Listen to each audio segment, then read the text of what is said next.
as you will have seen, recording in progress. Our usual practice in CSSGJ is to just record the presentation itself, and that will then be afterwards uploaded onto our Facebook website as well as on our YouTube channel.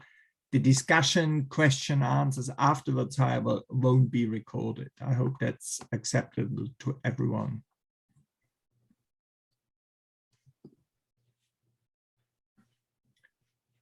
Okay, it's just gone 6 p.m. and I think that is a good moment to make a start. We have a good number of attendants.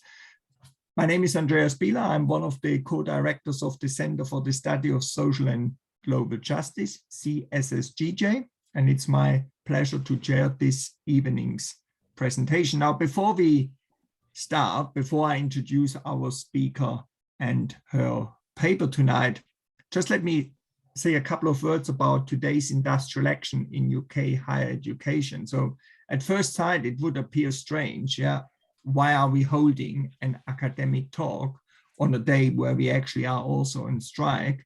And on strike we were, and on strike we are. Yes, our speaker tonight, this morning, was on the picket line. My two co-directors, Oliver Dodd, Anthony Burns, and myself, we were also on the picket line, as were many of our Nottingham colleagues who are part of this presentation. So why do we go ahead? Well, we go ahead because this is one of the reasons precisely because of why we as CSSGJ have moved into an independent status and have left the University of Nottingham as an official host. Yeah, the increasing neoliberalization of higher education with this constant request for reports, with these constant requests for justifying what we do. It is these kind of activities, which is why we felt that it is much better to try and establish a space for critical thinking, for critical research outside formal academia. And being outside formal academia then offers also a good moment and opportunity precisely on a day like this to go ahead with our seminar presentation. And as you will see from the title already in front of you, of course, the talk itself is also closely related to industrial action, to collective struggles, and be it somewhere else in the world. Okay, that said, I'm now moving towards introducing our presenter this evening, Dr. Michaela Collord. It's my pleasure to welcome her to CSSGJ. She has just joined the University of Nottingham School of Politics and International Relations last September, and it's great to have her here, part of this CSSGJ platform. Now, Michaela completed her PhD at Oxford University in 2019, had then a postdoc at Oxford University before moving to the University of Nottingham in September 2021. Now, to date, her research has mainly been on elite politics in Uganda and Tanzania, exploring in particular the relationships between political parties and business. Moving on from there, and in a way she will talk more about that, this project is a starting point of a related and yet also different research project. Yeah, in the next project she is going to investigate, she focuses on workers in the informal sector and their success or not success of collective action in the struggle of representing their interests of their members vis-a-vis the institutions of their particular home countries. So it will be really good to see on this day of industrial action, Michaela, what you can tell us about perhaps similar and yet different struggles in Africa. Over to you. Thank you. Thanks a lot, Andreas, and thanks Tony and Oliver also for organizing. You've done a lot of my work for me with that introduction, so I can launch straight in. As you may have noticed, the title of this talk has shifted somewhat from what was publicized in the term card. I initially thought I might give a more kind of sweeping introduction to what I hope to be my next research project with fieldwork starting this summer, and that is a comparative study of two cities, so Kampala and Dar es Salaam, the commercial capitals of Uganda and Tanzania respectively, looking at how collective organizing and especially cooperative organizing in the urban, informal, transport and trade sectors affects the livelihoods of workers in those two sectors. This is, as Andreas highlighted, a departure from my prior research focus, which was much more an exploration of elite level politics, of the power balance within the two authoritarian ruling coalitions in Uganda and Tanzania, and the ties between politicians and business elites that I argued helped shape those internal political dynamics. So now I'm interested still in the elite level and how that elite power balance mediates the success of bottom-up collective action. But yeah, I'm broadening the focus considerably. In terms of today's talk, we're going to zero in on Dar es Salaam and on street vendors in particular. This is very much a kind of perspective talk. I would really welcome feedback on some of the theoretical ideas I'll put forward, as well as some of my kind of tentative analysis of ongoing developments relating to street vendors in Dar. I'll begin by zooming out to give you a sense of some of the economic and demographic trends in the city, which are arguably more acute than in other cities, but follow a similar pattern.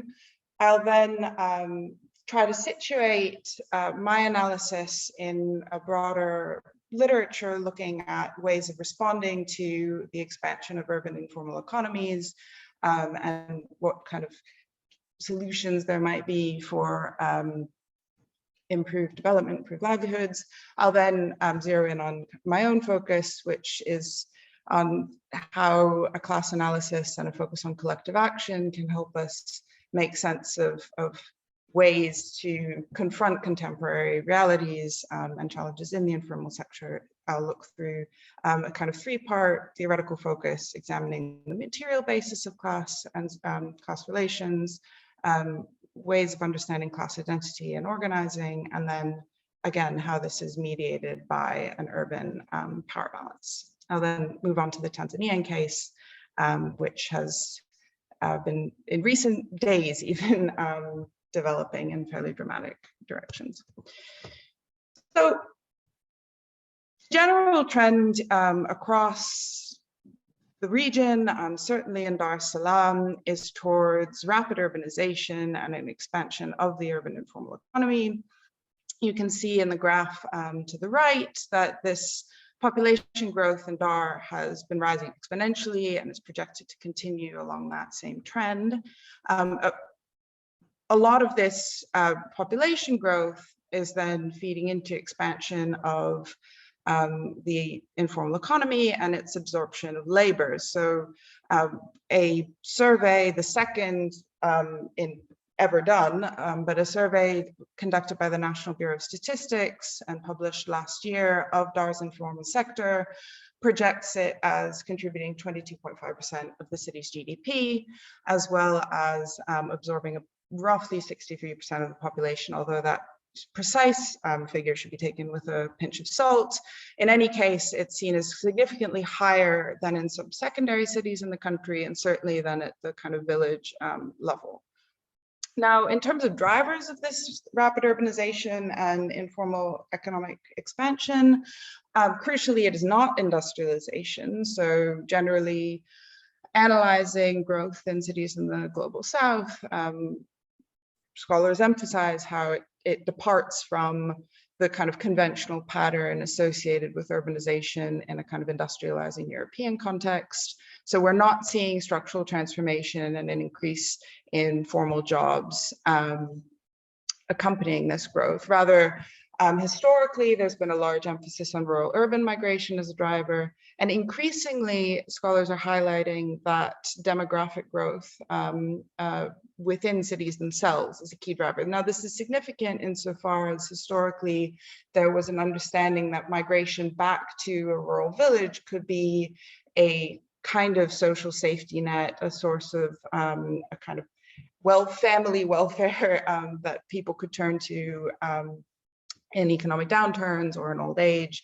And that's increasingly no longer the case, which adds to the vulnerability of the working poor caught in poverty.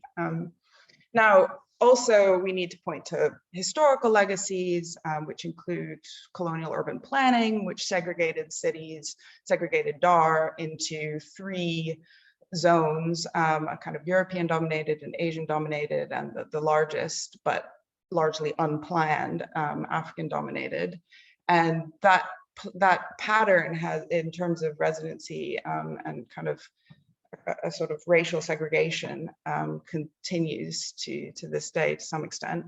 Another important legacy came with the structural adjustment reforms, which not only in Tanzania, but across the African region saw a sharp decline in formal employment with fiscal austerity and the rise in informal employment. And some of those effects are still working their way out. So that's kind of the big snapshot. Now, how do we understand the kind of developmental implications of the informal economy, ways of kind of understanding how to address it? I've proposed a sort of a 4x4 here, where I want to distinguish between some of the kind of more structural analyses and some that focus more on agency, and are often quite polarized. And I'd also like to distinguish between analyses coming at this kind of from a more left-wing political positioning and from more right-wing, and using those terms somewhat loosely. On the structural side, across the left and right, there's been, especially in recent years, an increased focus on the importance of structural transformation. So going back to Mike Davis's Planet of Slums book, there was this idea that there are surplus populations in urbanizing cities of the global south that cannot be absorbed into a productive labor process and that are stuck in a survivalist mode of living. And that is a sort of dismal analysis, but it's not one we should ignore. The proposal then coming from, again, scholars kind of from an older Marxist tradition, as well as more recent heterodox economic analyses, is on the need for structural transformation, the need for industrialization, the creation of productive jobs. Similarly, the IMF in recent years has sort of joined the kind of industrial strategy camp to a lesser, greater degree, but it certainly kind of acknowledge the importance of some kind of industrial transformation. The thing about that proposal is it's sort of projecting into the future, saying, well, there needs to be a structural transformation, and then there can be more sustainable jobs. And the Marxist analyses would argue that that will be the basis for the emergence of a genuine working class strong enough to engage in meaningful organization and defend its own political position. Now, I'll come back to what I see as the shortcomings of that position in a moment, but on the other side, a kind of polarized emphasis on agency, again, from the left, from some post-colonial scholars and post-structural scholars, we see a sense that, well, the urban informal economy can be a space of resistance, of agency. In everyday actions, people are exercising agency. You know, this can be the basis for radical imaginings. In and of itself, that might not be a problematic analysis, but shorn of a structural analysis, it becomes a bit of an issue. We can't celebrate agency for the sake of reclaiming the dignity of people exercising their agency. We need to understand under what conditions. It's a literature I need to engage with more, to be honest, but there's a certain vagueness about kind of how this agency may be conditioned that kind of comes to the fore. From the right, we've got a similar celebration of agency, but now in the guise of a sort of, well, celebration of the entrepreneur. And so Hernando de Soto, very influential economist, argued that the informal economy in cities is something to be celebrated, and that these extra legal entrepreneurs need to be liberated from the kinds of state regulations that could impede them. And so in that sense, his proposals were seen as kind of akin with a broader deregulating, neoliberalizing agenda. More recently, and truly insidiously, a kind of frugal innovation agenda has come to the fore, the idea being that there's lots of innovation that occurs in the informal economy, which there certainly is, but that this is something that can be sort of made more profitable. So for instance, street vendors and small informal manufacturers will create little sachets of water for people to drink, which you can easily afford, or small packages of salt or soap or whatever commodity it is that's sold in such a small quantity that people can afford it and it matches their cash flow. But now you've got the likes of Unilever saying, oh, well, okay, we'll package things in that same way. We'll sell it to street vendors. And then that will be our way of tapping what's now perceived as a key growth market for those kinds of companies, i.e. the working poor in expanding cities of the global south. So frugal innovation can be an extremely extractive, exploitative kind of framework. Now, where I want to go with all of this is, on the one hand, point out that some of this focus on agency is not the kind of agency we'd recognize as involving collective action, as involving an effort to change structural conditions. On the other hand, the emphasis on structure kind of projects a better future very much into the future. It's not something that's present, it's something that's needed. And I'll come back to this as a genuine concern in the conclusion, but it's also a question of how that's achieved. So the IMF, for instance, would see industrialization as something that to be accomplished through foreign direct investment, and that poses its own set of problems. So that's kind of one way we can see the literature sort of polarized between structure and agency. And what I'm interested in is how you can sort of synthesize that focus through a renewed emphasis on a class analysis, a renewed emphasis on understanding the conditions for collective action, the potential power to be exercised by workers within the informal economy, and how that is mediated by the power balance at the city level. Now, the title of the talk is sort of paraphrasing this statement by Tanzania's former, now late president, Benjamin Mkapa, who, I'll read it out in full, said in 2003, "A thought recently crossed my mind. What would happen, what would happen if the entire informal sector in Dar es Salaam were to go on strike? The truth is that were it to happen, God forbid, much in this city would grind to a halt." Now, there are kind of two interesting ideas here. One, it highlights the potential, the importance of the informal economy. You know, it might be that individual workers within the informal economy are kind of unproductive. They're operating sometimes with very low margins at a sort of survivalist basis, but in its entirety, the informal economy is absolutely central to the functioning of Dar es Salaam, to production, circulation, consumption. You cannot avoid the informal economy and the people who work in it. As a result, that also implies that the informal economy potentially, and those working within it, have a kind of latent power which they could exercise, were they to organize collectively, were they to strike. Now,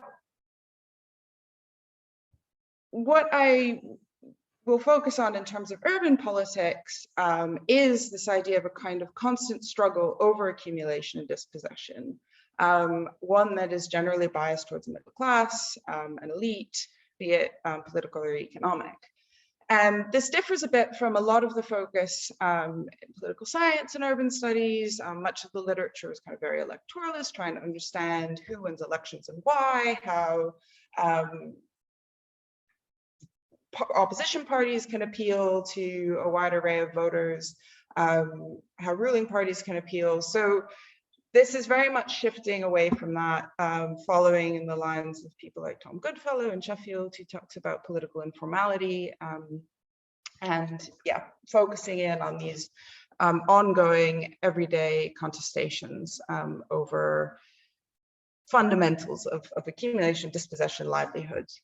Now, there are again many different categories of precarious worker. I've so far and will glossed over a distinction between informal sector, informal economy, precarious worker, informal worker. We can talk about that more in Q&A if you'd like. I'm going to fudge it for now, but suffice it to say, I think of the informal sector more, first of all, not as a sector, as a part of the economy integrated with the formal economy, and informal workers as fundamentally precarious workers. And again, we can come back to that. So I'll be focusing on street vendors who in some ways could be seen as among them the least powerful, to be contrasted, for instance, with transport workers who, as I alluded to at the start, are kind of the other focus in this bigger project that I'm hoping to undertake.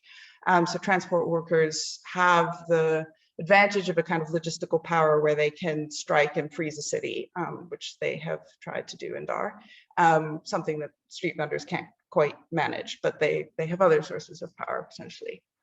Now, I'm going to go through kind of three questions which align with the three pillars of my kind of analytical approach. So one is we're covering a class analysis that explores the socio-political relations underpinning dispossession and accumulation. So what are some of the kind of material foundations of this? Then looking at questions of class identity and conditions for actual collective organizing. And then looking again at this question of how it's mediated by that elite power balance or the broader urban power balance. Now, in terms of mapping class, so conventionally, in Marxist terms or other terms, we think about class as involving contestation over things like wages, involving a conflict between workers and capitalists, and what's at stake is the extraction of surplus labor at what kind of rate.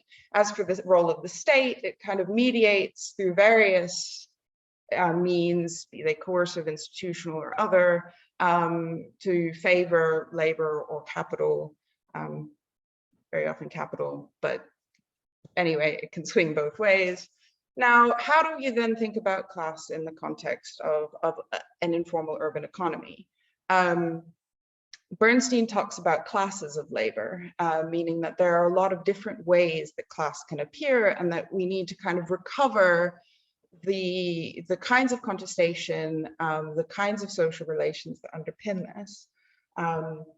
And so, you know, also people like Kate Meyer talk about the black box of the informal economy, where we haven't done this work to uncover power relations and organizational relations. So here in the subsequent kind of 3 rows after that first one, I look at a few ways in which class antagonisms can appear within the kind of trading sector.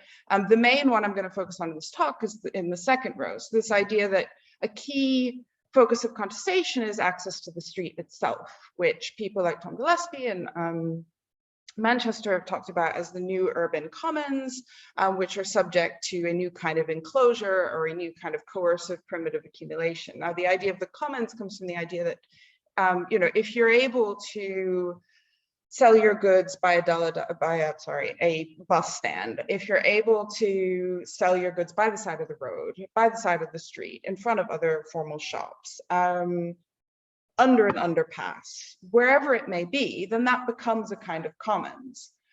In an undeveloped plot of land that may belong to the state or may be private, but anyway is abandoned. You're taking that over as a commons, and it becomes valuable insofar as it's close to nodes of kind of circulation of people, so potential customers. Transport hubs being a central focus, because if you're going on an upcountry bus trip, you want some water, you want some apples, you want some peanuts, whatever it is that's going to kind of keep you happy for your 14 hours or whatever length your journey may be. That's where the business is, that's where the vendors want to be. And so there's real value in being able to occupy that space. However, you know, there's then other interests who similarly want access to that space or who fear the competition. So if you're in the street, formal shops along that street will say that the street vendors who pop up in front of them are taking their customers. Or it may be that once vendors are cleared from a certain area, other businesses, formal businesses, can maybe extend the patio in front of their restaurant, and so kind of privatize that space. And if there's an empty plot of land, maybe a landlord wants to start collecting rent on it. So it's very much, you know, fundamental distributional questions that play out through this control of space. The state plays an absolutely fundamental role in mediating this, in that it has the coercive power to move traders on, or to favor them in various ways. So that's going to be the main focus. If people are interested, I can come back to these other examples. Management of markets, who gets the fees, who's paying the fees, is it controlled by workers themselves or private companies? Are they aligned with local government officials, national government officials, etc. The supply of goods itself is interesting. We can come back to it. But this is like the approach I want to take, or at least I'm trying to develop, tease out. I welcome feedback on it. Now, that kind of material basis might imply the potential for a class antagonism and for some kind of organizing, but it doesn't guarantee it, obviously. And so we get to kind of classic questions of how a kind of class identity emerges, how that feeds into collective organizing. There's a lot of work highlighting the atomizing pressures within the informal economy.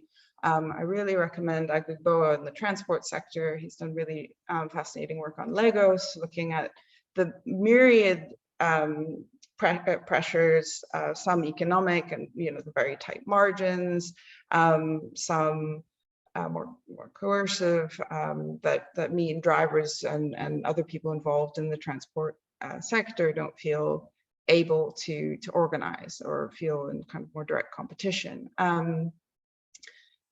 Similar issues may apply to street vendors. In terms of the vendors themselves and workers in the informal economy more generally, there should never be an assumption that they could be homogenized.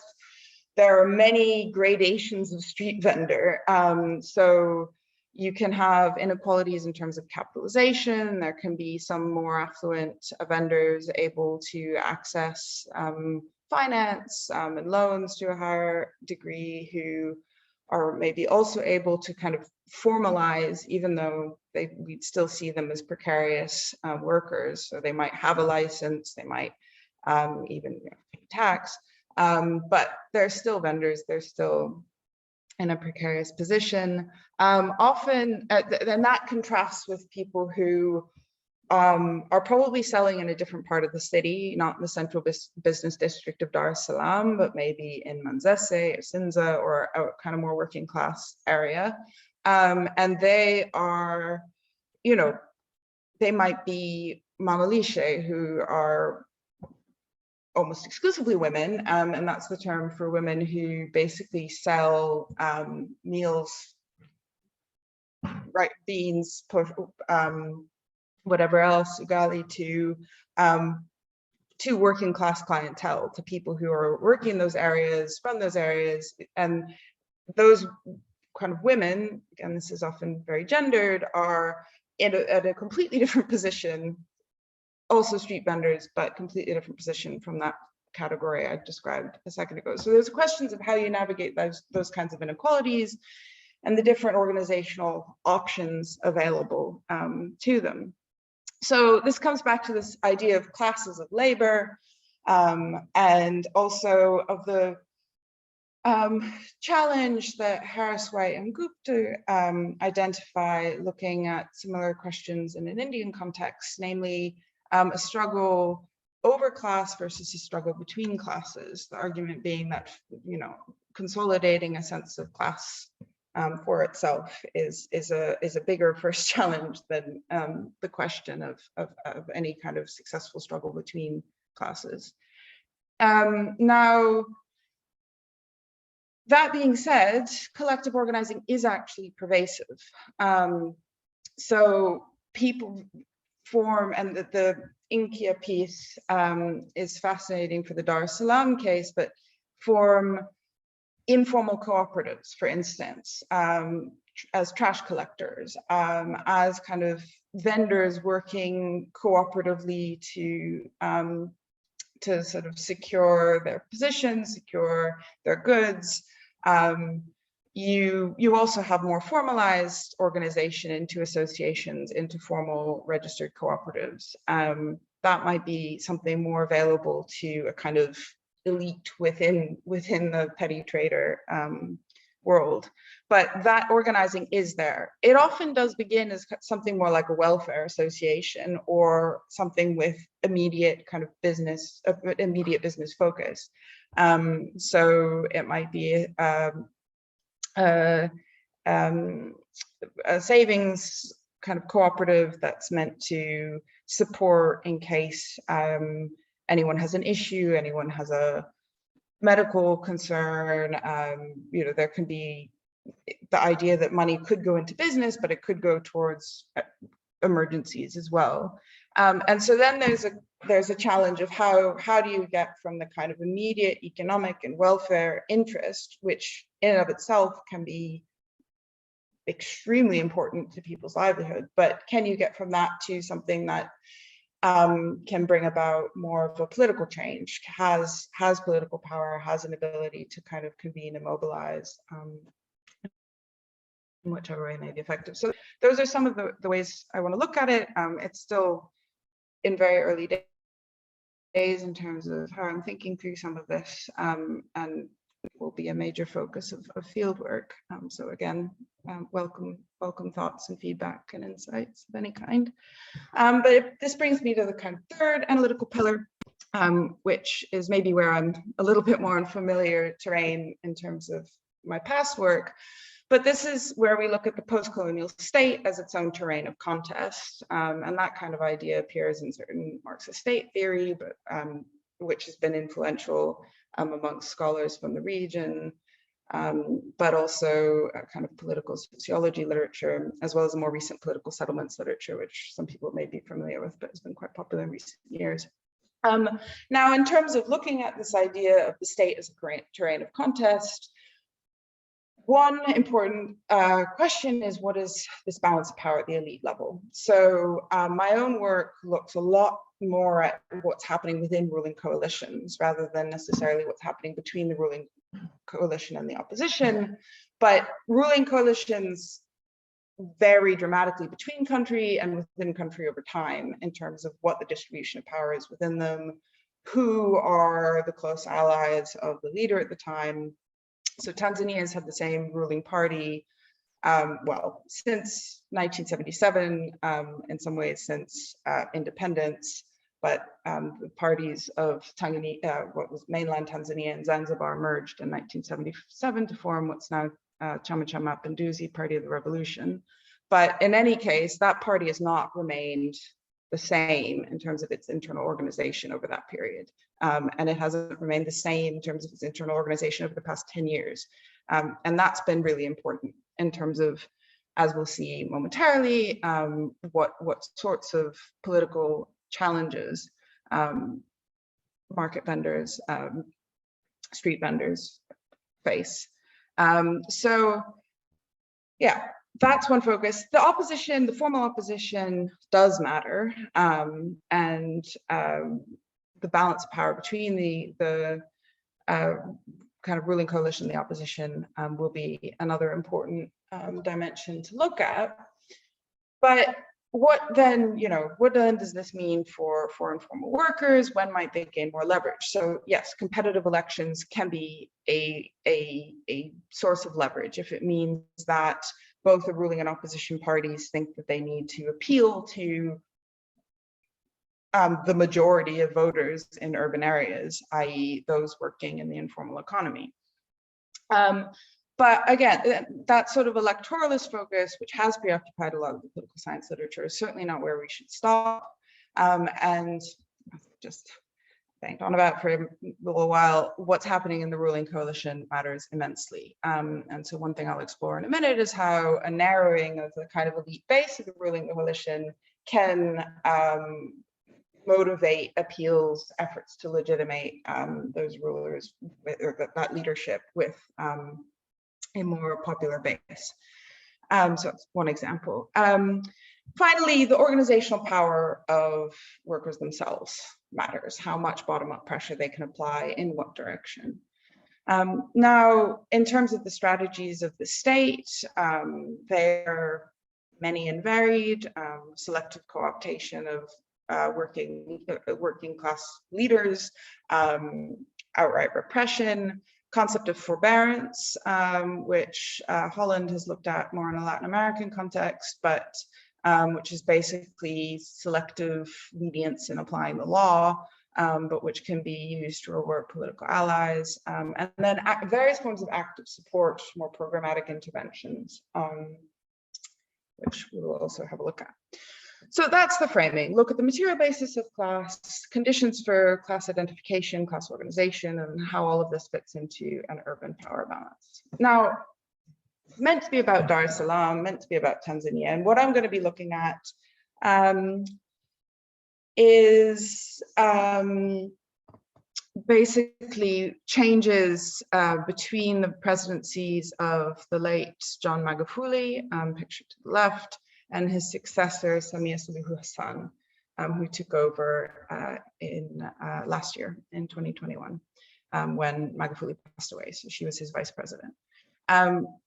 Now, what we've seen is a quite dramatic shift between the two after President Magufuli adopted a more lenient stance, even a kind of ingratiating one, to then Samia's position, which has turned to mass evictions in the past few months.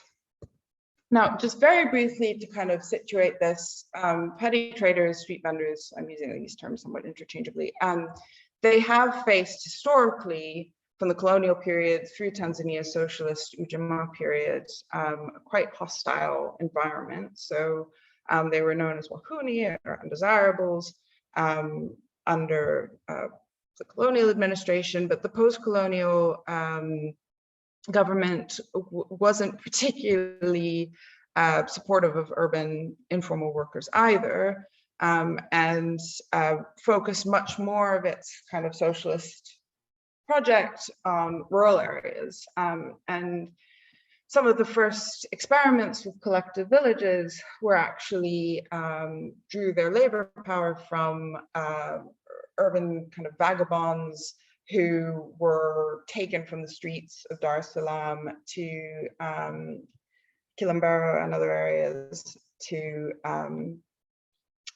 work in sugar plantations. But there was an idea that, you really just needed to move this labor to where Tanzania's socialist agricultural economy would be based.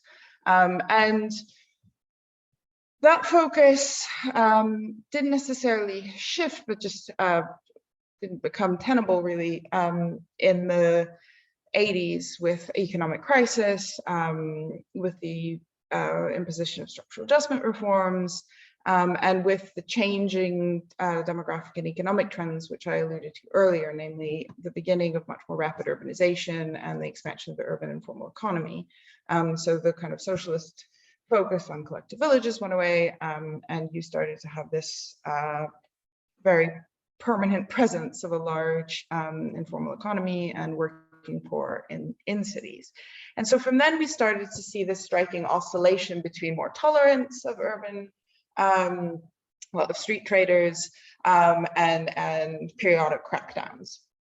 And so that's kind of continued to go back and forth for the past 30 odd years. Now, what happened with Magufuli? So the important context, well, before I get there, so Magufuli won the presidency for the first time in 2015, won it a second time in 2020 before passing away in early 2021. And he didn't start out in any way as a sort of friend of informal workers. One of his first policies or campaigns was Bomoa, which involved bulldozing informal settlements across urban Tanzania, notably in Dar es Salaam. And that initial position, led a lot of people to assume that he wasn't interested, he wasn't going to be supporting urban workers, but he did quite a striking about face over the course of his first term.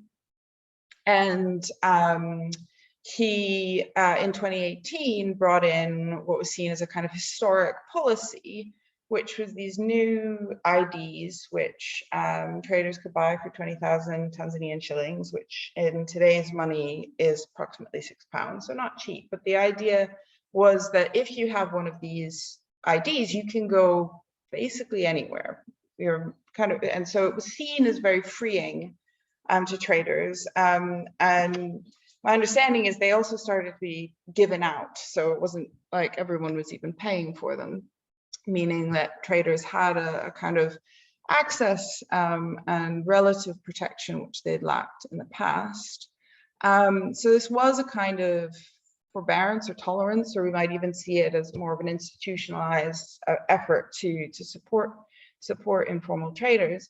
Now, why would Magufuli do this? Well, one reason would be a narrowing of the ruling coalition and a need to cultivate more popular support. So Magufuli came in as a kind of surprise winner of the ruling party, the CCM presidential nominations in 2015.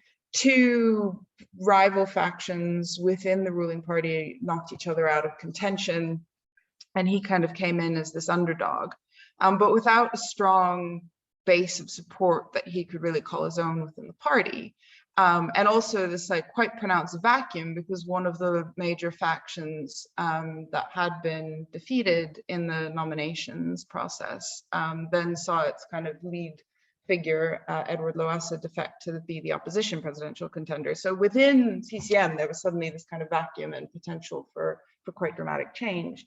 And Magufuli really seized on that when he came into power, and very quickly sidelined a lot of prominent political financiers and established politicians within the ruling party, cracked down with enforcement of tax collection. In short, alienated a lot of business interests as well as a lot of political elites. And he then faced something of a legitimacy issue, and he did appeal, or I would argue he appealed in part to informal workers, to Wanyonge, the kind of down and out, as a way of overcoming that.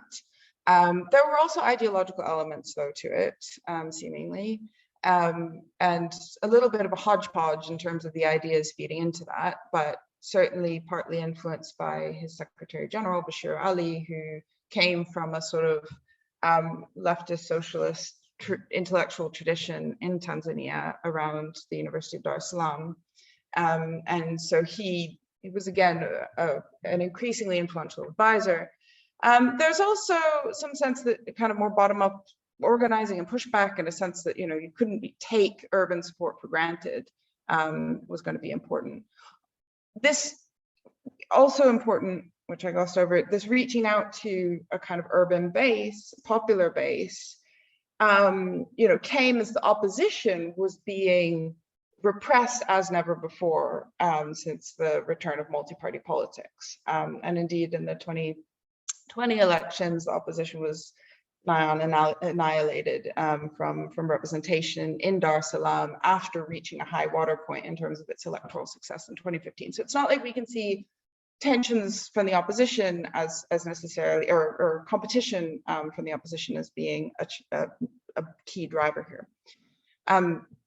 Now, how do we understand the distributional effects of his intervention? Magufuli himself articulated it as a kind of class politics. I find this quote from when he was justifying and are kind of articulating his plans in 2018 quite striking. So he says, and this is a rough translation from the Swahili, but he says, if we start having a policy whereby petty traders cannot stay in the city, it means we have started to create classes of Tanzanians, that there are some Tanzanians who are of a certain class who are allowed to stay in the city, and Tanzanians of another class who are not allowed to stay within the city.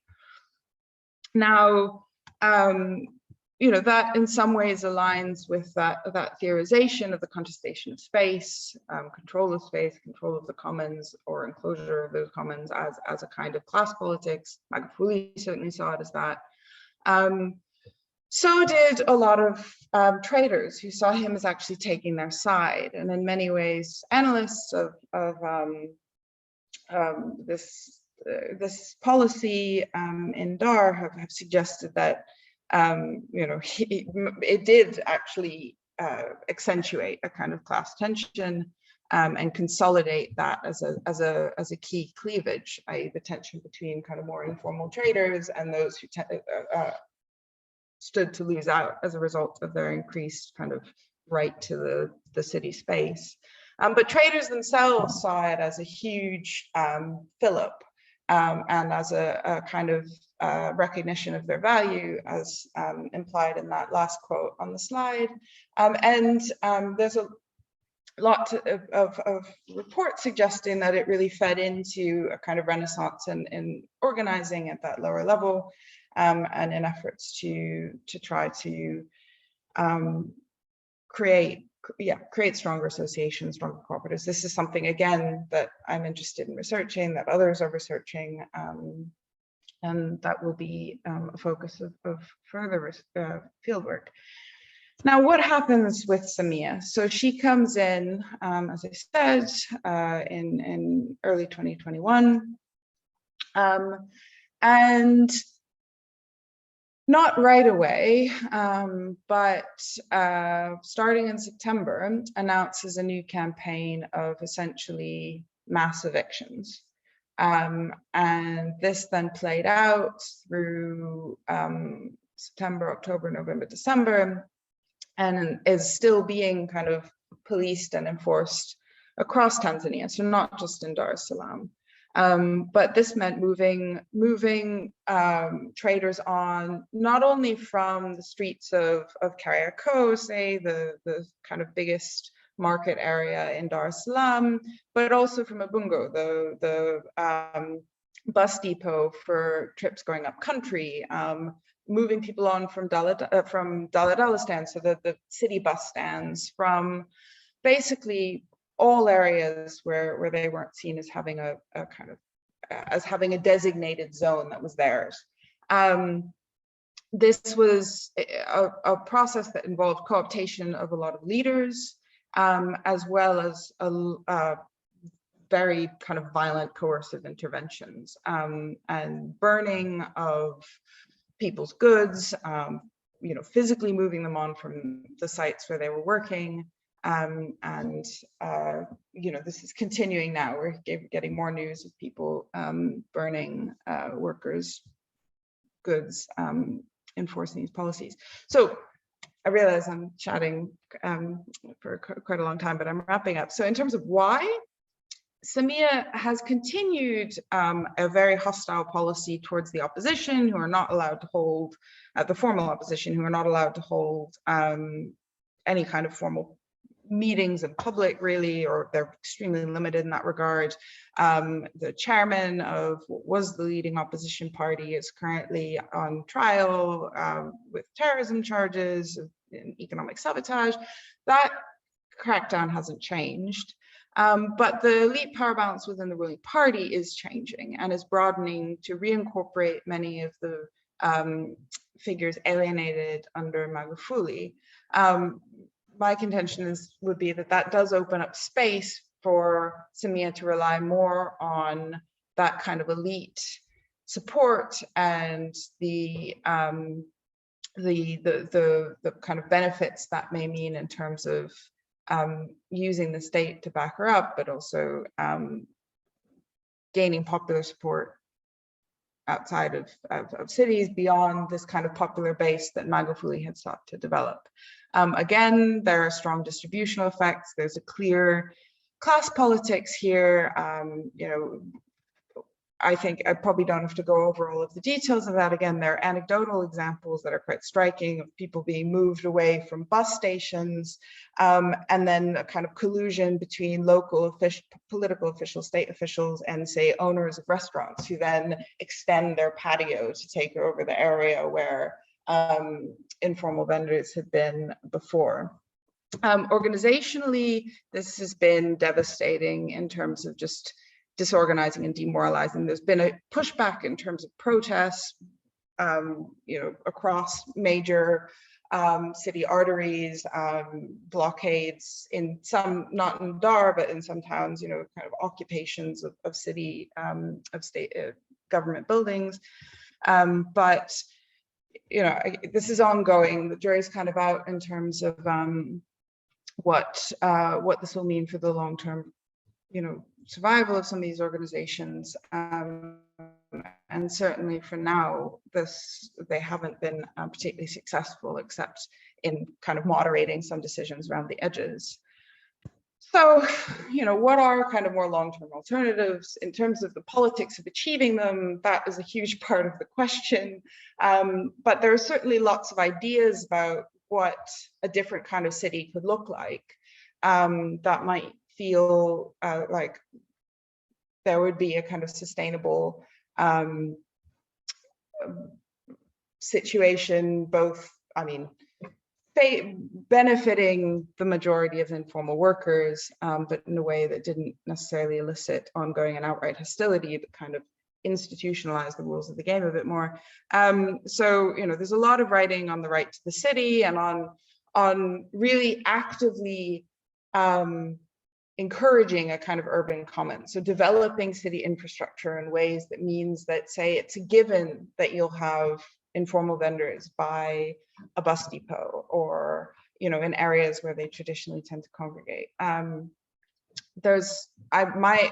huge part of my interest is in, you know, the bottom-up organizing that can mean that working poor informal vendors have political power, have a way of articulating their preferences, and of pushing, of exercising a degree of political muscle to achieve them. And that is also precondition in my mind for any success of one proposal that's currently being mooted of much more decentralized decision-making. So rather than have the president working through regional commissioners and district commissioners who are her own appointees, you have the lowest level of local government working with stakeholders in the area, deciding, you know, where vending can happen and on what conditions. But if you know, decentralization on its own won't help anything if informal workers don't have organization and power and an ability to, even at that level, demand their kind of interests are respected. So, you know, there's a huge amount that could be done, that should be done in terms of dealing with contemporary realities that doesn't involve dispossessing, evicting, repressing, but rather can create a sort of city that is kind of embraces the reality of a large informal economy, of a large informal workforce. That isn't to say that you stop there, that you sort of ignore the structural challenges, you ignore the challenges of a so-called surplus population, that you ignore that this is dangerous work on street corners. It can be survivalist, very low margins. And so, you know, there obviously is a need to connect this up with ideas of a different kind of urban development. So there's a wonderful book, edited book by Salaam and Shabati that came out last year that talks about ways of confronting kind of uneven incorporation of African cities into a globalized capitalism. And, you know, there are lots of ideas to be taken from economic and political thought and traditions within Tanzania itself. Justinian Remamu is a kind of renowned Tanzanian economist who talks about kind of needs-based production, so an industrial production that isn't the kind of classic import substitution, but does try to think about what kind of small-scale manufacturing and maybe larger manufacturing can be developed gradually to speak to the immediate interests and needs of a Tanzanian market. And so, you know, that could be a kind of a set of ideas to return to. But now I'm moving beyond what I can speak to, just to kind of reiterate the parameters of what we can achieve in thinking about the urban informal economy, how it can be, the politics of it, the organization of it could be different, and then what needs to change at a structural level beyond that. Thanks very much. Okay, excellent. Many thanks, Michaela, for that very well and highly interesting, very well presented and highly interesting presentation. And that still leaves us with a good 30 minutes for questions, debates, and comments. I suggest, in order to get us a bit into a seminar kind of feeling, Michaela, if you stop sharing your PowerPoint presentation, perhaps, and if I can encourage colleagues to switch on their cameras so we can actually see each other a bit, and then please raise your